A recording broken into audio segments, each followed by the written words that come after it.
Happy New Year. Yeah, as I sit here and drink this scalding hot cup of mint tea and almost burn my mouth, I can't help but think back to 2020.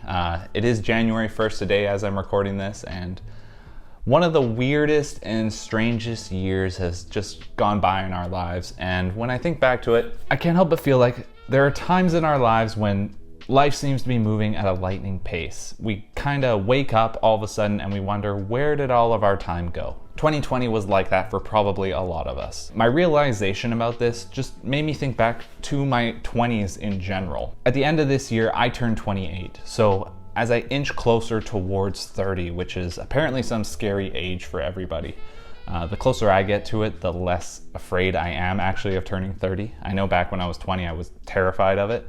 But nevertheless, as I get closer to age 30, I'm thinking back a lot on my 20s and things that, I wish I had known. Advice and knowledge and wisdom that I wish I could have taken with me through my 20s, which probably would have helped me a lot to grow and develop even more than I feel like I have. With that in mind, I thought I would take a moment today just to share this advice to anybody who might need it, whether you're turning 20 or you're entering a milestone age or you're even looking for a fresh start in this new year. So the first piece of advice I wish I had known when I turned 20 is that it's not about you. When I first turned 20 and through my early 20s, I consider those kind of my selfish years. And what I mean by that is I spent a lot of time in my early 20s doing things I wanted and doing whatever I could to kind of get what I wanted and not really considering other people's lives and other people's opportunities. It probably comes as no surprise that my early 20s were also probably some of the unhappiest years of my life. So I would spend a lot of my time doing things I wanted and enjoying time doing things I liked to be doing, but I also found myself alone for the majority of the time. I didn't spend a lot of time with friends.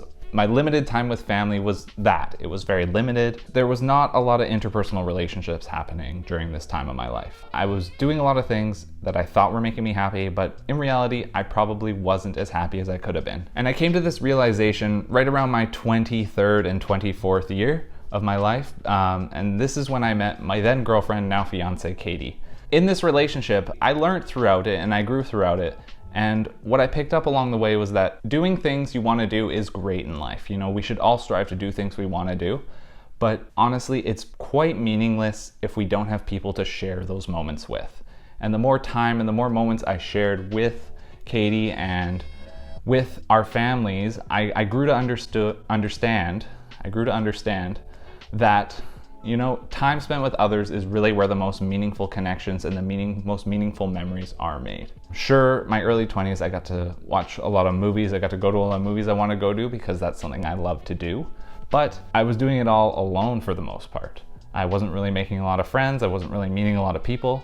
As I grew into the person I am now, and I've come to realize that making connections with others and sharing memories and moments with others is what's most important in life. So the next point is something that I struggle with still to this day. It's something I know I have to continuously work on as an introvert, and I do consider myself quite introverted. I know it's something that I have to work on constantly, and it's something I'm going to continue practicing moving forward. And that is to communicate and connect more.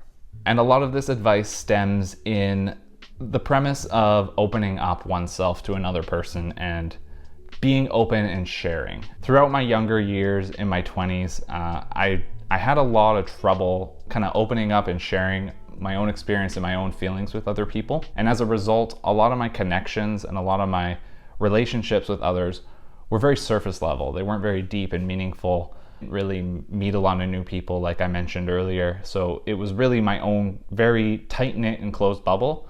And even within that, there wasn't a lot of deep and meaningful connections. But over time, as I learned to kind of express myself more and share my own feelings and share my own experiences, I kind of realized that, deeper connections can be made with more people and with the right people, so long as you're willing to open yourself up to others and share how you're feeling and what your thoughts are.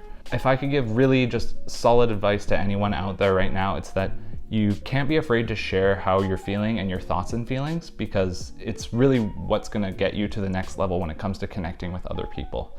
like I've kind of touched on in the first point, and it's kind of a theme throughout this whole video, it's that connecting with others is really one of the most important things that anyone can do in their lives. So this third point, I think, will resonate a lot with many people because it's something that we all struggle with. It centers around procrastination. What this key headline for this piece of advice is that I want to give right now is just that whatever it is in life that you want to do, whatever it is you would like to try or explore, you should go and do it now. Calling ourselves procrastinators is just like saying that we breathe air nowadays, you know? There's lots of low resistance forms of entertainment that we're offered to now, whether it's social media, Netflix, Disney Plus, Hulu, HBO Max, name a streaming service. It's a low form of resistance that will provide you hours and hours of entertainment without really any type of investment of your energy and time or creativity. For myself, throughout my early 20s, that was my go-to. It still is nowadays to some degree. It's a habit I'm always trying to break, but in my early 20s and throughout my mid 20s, I spent a lot of time just sitting on the couch, watching movies, watching Netflix. While I still do that, I'm trying to break that habit. It was something that was probably even worse back then. And really it left me, in the end, quite unsatisfied and kind of searching for more. There was things I've always wanted to do and things I've always wanted to try that I just didn't end up doing because I would just fall back on these procrastination sources and just not be productive in my days.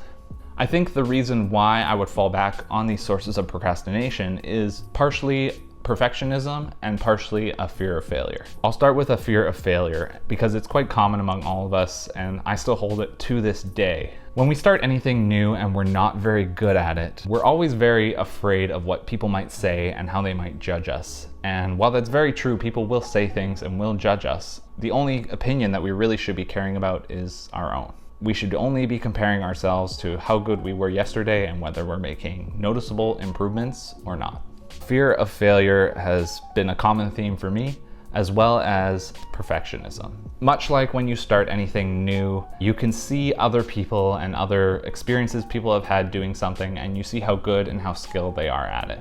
Obviously, whenever you start, you're not at a place to be able to achieve on such a high-performing level. While that's common sense when we just say it out loud, when we actually go to try that new thing, we always tend to frustrate ourselves because our performance wasn't to this new really high standard that we're aiming for. Because we judge ourselves and compare ourselves to someone who's put in so much countless hours to a point where they are a high performer in that activity or that realm. Whenever we compare ourselves to that, we get discouraged and we put ourselves down thinking that because we couldn't achieve that instantaneously, we never will be able to. That's always been a big problem for me, and it still is. I've filmed countless videos like this, and I've looked back on the tape, not even the tape. I don't know why I said tape, that's how you know I'm a 90s kid. I've looked back on the recording, and I disliked what I recorded, so I just discarded the whole video entirely. I spent all that time writing down my thoughts, making a video, making the content, and when it came to putting it together and publishing the final product, I wasn't happy because it wasn't perfect. Because of that, I never really established a momentum and a flow that would allow me to keep doing what I wanted to do in order to improve incrementally along the way. What I'm trying to do right now and in this process is just to put it out even if it's terrible. And that's probably what this video will be, but it's an incremental step to getting better. Defeating that perfection really comes down to making incremental improvements, putting it out there and just comparing yourself to how you were yesterday and a previous version of yourself, and not to the heights and achievements that other people have attained through their constant work. If we can beat our fear of failure and our fear of perfection, as well as hone down those procrastination sources, which I can touch on in the future, we can really get to a place where we can go and do whatever we want right now. Anyone who's really looking to start something new or try something new this year or in their early 20s or however old they may be, my suggestion is to just start now. So when I think back to these 3 pieces of advice of it not being about me, connecting and communicating more, and just going and doing it now, I can honestly say that, you know, my 20s haven't been perfect by any means. I've made a lot of mistakes and a lot of errors and a lot of misjudgments along the way. But I've also seen a tremendous amount of growth and a tremendous amount of wisdom that I've brought along with me throughout the years. And a thought that keeps coming into my mind is just a sense of gratitude going forward. I'm grateful that I've learned these lessons and I've picked things up along the way, but I'm also grateful that I've learned this stuff at such a young age. Being only 28, I'm very grateful that I have a lot of time ahead of me to make the most of the life I have moving forward. So as just a final bonus tip, I just want to make sure that everyone out there knows that they should always make the most of the time they have. One day you're gonna blink and you're really gonna wonder where all the time has gone. That's all I have for today. Some quick advice. And yeah, let's see how bad this one could be.